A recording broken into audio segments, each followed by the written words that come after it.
G'day, Murray Dennis here, and we've just bought a Eberspacher diesel heater from my generator, and what we've done is mounted it under our bed, and we're very happy with the product itself, and it's running real well and starts easy, and I'll just show you where we've got it mounted under the bed.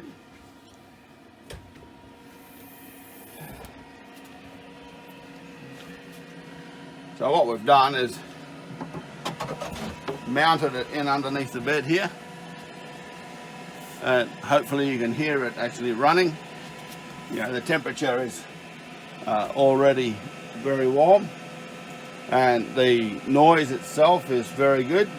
We don't hear that at night time, and when we've been out on the road and run it, it has worked extremely well. We've had